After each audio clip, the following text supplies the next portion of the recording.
اگر ہم اس قرآن کو کسی پہاڑ پر اتار دیتے لَرَأَيْتَهُ خَاشِعًا مُتَصَدِّعًا مِّنْ خَشْيَةِ اللَّهِ، تو تم دیکھتے کہ وہ پہاڑ دب جاتا، پھٹ جاتا اللہ تعالیٰ کے خوف اور خشیت سے۔ وَتِلْكَ الْأَمْثَالُ نَضْرِبُهَا لِلنَّاسِ، اور یہ مثالیں ہیں جو ہم لوگوں کے لیے بیان کرتے ہیں، لَعَلَّهُمْ يَتَفَكَّرُونَ، شاید کہ وہ تفکر کریں، غور و فکر کریں۔ قرآن مجید میں وہ مضامین جو بہت لطیف ہوتے ہیں، بہت لطیف ہوتے ہیں، جن کا ادراک عام انسانی عقل سے ماورا ہے، اس کے لیے تمثیلیں بیان کی جاتی ہیں۔ ما لا یدرک کلہ لا یترک کلہ، اگر وہ مضمون بتمام و کمال سمجھ میں نہیں آ سکتا تو کچھ تو آ جائے تمثیل کے حوالے سے، اگر غور و فکر کریں گے تو بات سمجھ میں آ جائے گی۔ اب اس تمثیل کے حوالے سے سب سے اہم مقام جو ہے قرآن مجید کے اس اصول کے تحت کہ القرآن یفسر بعضہ بعضا، قرآن کا ایک حصہ دوسرے حصے کی تفسیر کرتا ہے۔ سورہ اعراف میں یہ واقعہ مذکور ہے کہ جب حضرت موسیٰ علیہ السلام کوہ طور پر گئے تورات لینے کے لیے، تو وہاں انہوں نے اللہ سے ایک خواہش کا، ایک درخواست کا اظہار کیا۔ مخاطبہ اور مکالمہ تو اس سے پہلے بھی ہو چکا تھا، اب یہ شوق رب ارنی انظر الیک، پروردگار اب دیدار بھی عطا فرما دے۔ پردے کے پیچھے سے بات تو ہوتی رہی ہے اور ہو رہی ہے، لیکن دیدار بھی عطا کر۔ اللہ نے فرمایا لن ترانی، تم مجھے ہرگز نہیں دیکھ سکتے، ولیکن انظر الی الجبل، لیکن وہ سامنے والے پہاڑ پر نگاہ جماؤ، فإن استقر مکانہ فسوف ترانی، اگر وہ اپنے مقام پر قائم رہ جائے، ہم اپنی ایک تجلی اس پر ڈالیں گے، اگر وہ جھیل جائے اس تجلی کو تو تم بھی سوچنا کہ ہمارا دیدار کر سکو۔ فلما تجلی ربہ للجبل، جب اللہ نے اپنی تجلی ڈالی اس پہاڑ پر، جعلہ دکن، تو وہ پھٹ گیا، ریزہ ریزہ ہو گیا۔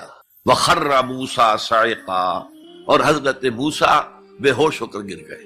حالانکہ تجلی براہ راست حضرت موسیٰ پر نہیں تھی، تجلی پہاڑ پر تھی، اور حضرت موسیٰ بالواسطہ اس تجلی کا مشاہدہ کر رہے تھے، لیکن اس تجلی کا نتیجہ کیا نکلا؟ پہاڑ پھٹ گیا، ریزہ ریزہ ہو گیا، اور حضرت موسیٰ بے ہوش ہو کر گئے۔ اب یہ واقعہ ہے، وہاں تو تمثیل بیان ہوئی اور یہ واقعہ ہے۔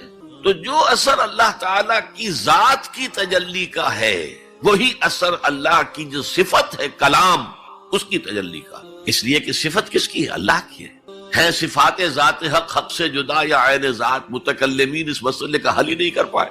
کلام اللہ کی صفت ہے، اس کی صفت کی بھی وہی تاثیر ہے۔ یہ آیت قرآن مجید کی عظمت کو واضح کرتی ہے جیسے کہ وہ ہے فی نفسہ ہی۔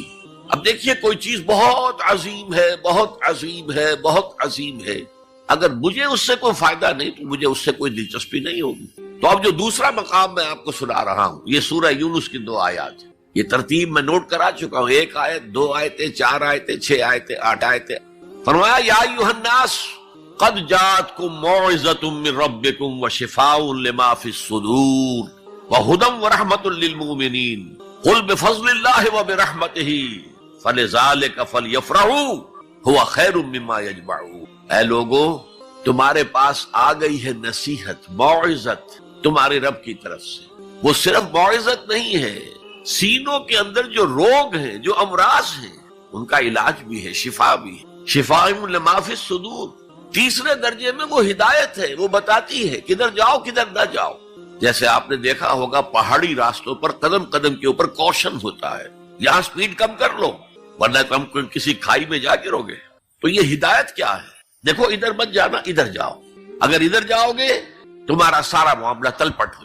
یہ ہے ہدایت، اور جو چیز دنیا میں ہدایت ہے وہ آخرت میں رحمت ہے، ہدی ورحمۃ للمؤمنین۔ اب میں چاہتا ہوں ان 4 الفاظ میں جو ربط ہے اسے سمجھیں۔ دیکھیے اگر کسی ایسی زمین پر بارش برسے جو اوپر سے بہت سخت ہے تو پانی بہہ جائے گا، زمین میں جذب نہیں ہوگا تو کوئی رویدگی پیدا نہیں ہوگی۔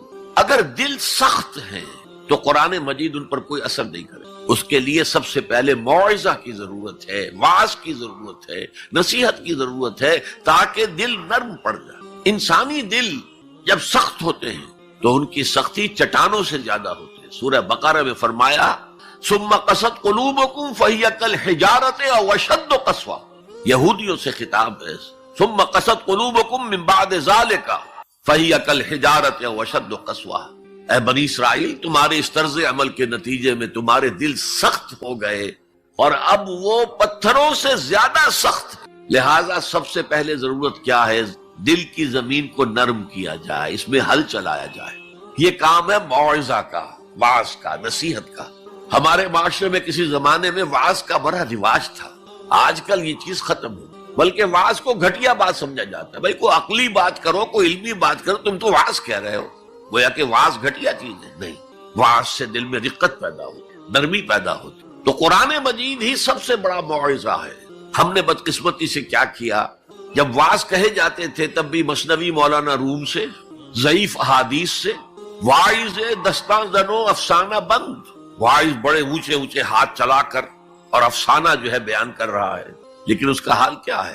از خطیب و دیلمی گفتار اوست، بعض ضعیف و شاذ و مرسل کار اوست۔ وہ خطیب بغدادی یا دیلمی کی جو احادیث ہیں، جو سب سے گھٹیا درجے کی کتابیں حدیث کی، سب سے کم تر درجے کی کتابیں حدیث کی، ضعیف کتابوں کے یوں سمجھئے کہ بہت بڑے مجموعے، وہاں سے وہ حدیثیں لا رہا ہے۔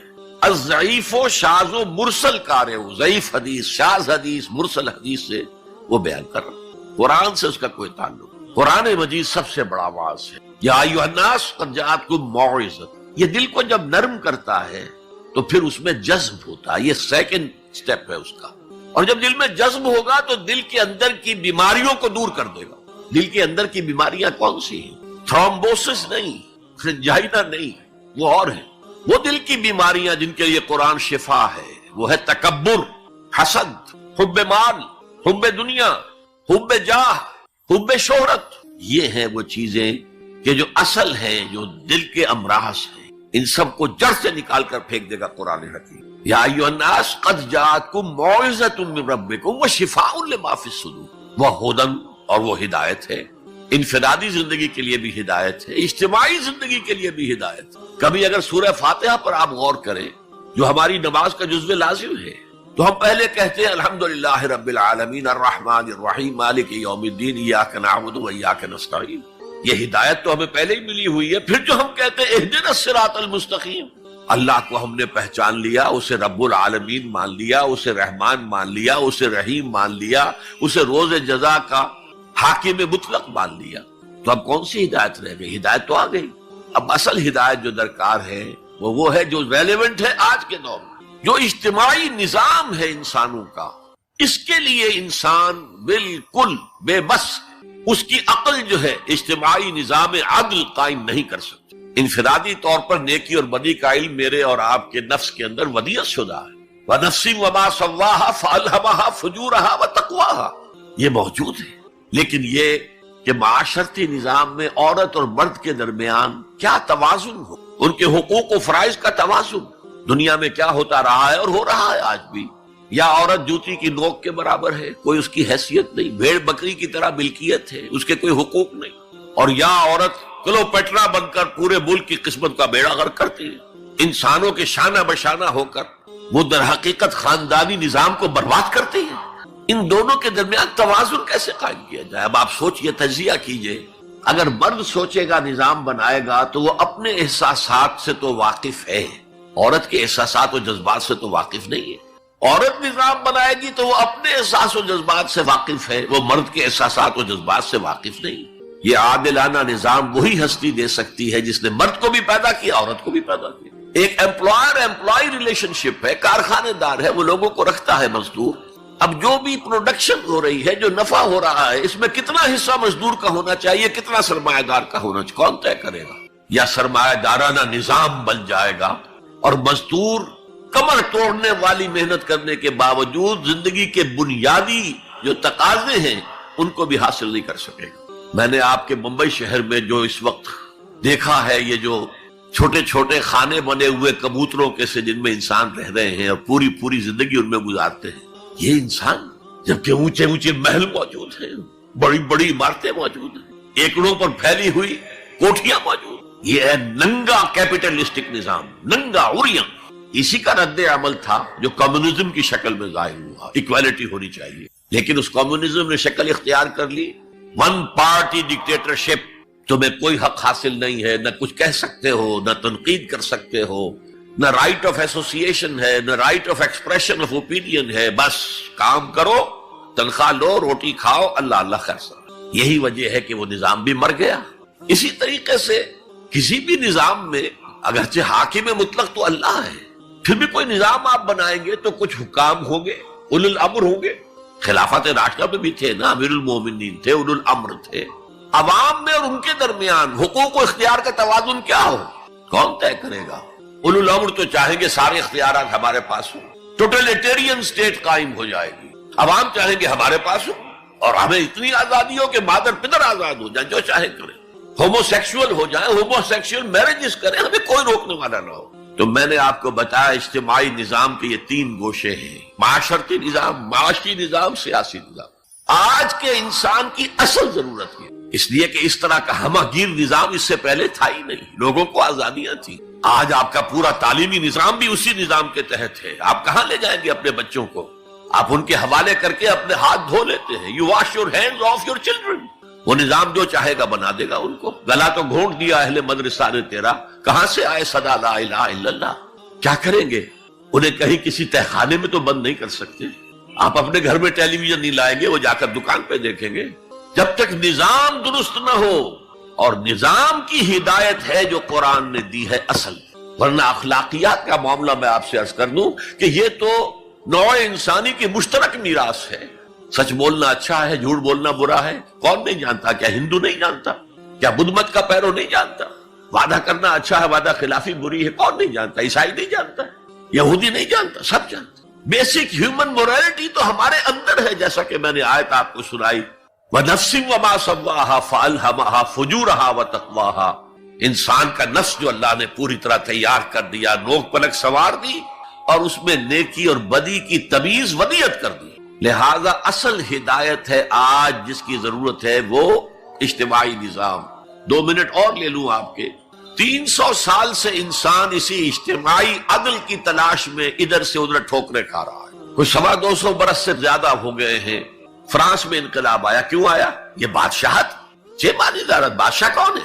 وہ بھی انسان ہے، ہم بھی انسان ہیں۔ اسے کیا حق ہے کہ وہ حکومت کرے؟ لہذا انقلاب آیا، سخت خونی انقلاب آیا، لوگوں نے چاہا کہ عدل ہو، لہذا فرنچ ریولوشن آیا۔ لیکن چونکہ وہ ریولوشن یک طرفہ تھا، صرف سیاسی نظام بدلا، معاشی نظام نہیں بدلا، سود موجود رہا، لہذا اس کے بعد کیپٹلزم کی لعنت مسلط ہو گئی۔ پہلے لارڈز اینڈ بیرنز اور بڑے بڑے زمیندار اور جاگیردار سروں پر مسلط تھے، اور اب کارخانے دار اور کیپٹلسٹ مسلط ہو گئے۔ آج کی جمہوریت کیا ہے؟ دس از دی ڈکٹیٹرشپ آف دی کیپٹلسٹ۔ یہ تو اصل میں کیپٹلزم ہے، کیپٹلسٹ کی ڈکٹیٹرشپ ہے جو اس وقت ہو رہی ہے۔ اچھا، اس سے نجات پانے کے لیے چھلانگ لگائی دوسری طرف کمیونزم، تو وہ میں آپ کو بتا چکا، وہاں انفرادی آزادی ختم ہو گئی، اب وہ بھی مر گیا۔ اب فوکو یاما نے تو کتاب لکھ دی اینڈ آف ہسٹری، بس ثابت ہو گیا کہ ہمارا نظام لبرل سیکولر ڈیموکریسی اور انٹرسٹ بیسڈ کیپٹلزم، اس سے بہتر کوئی نظام ہے ہی نہیں، سب ختم ہوگا۔ لیکن ایک نظام ہے جس کا انہیں اندیشہ ہے، جو ابلیس کی زبان سے اقبال نے کہلوایا تھا، ہے اگر کوئی خطر مجھ کو تو اس امت سے ہے جس کی خاکستر میں ہے اب تک شرارے آرزو۔ خال خال اس قوم میں اب تک نظر آتے ہیں، وہ کرتے ہیں اشک سحر گاہی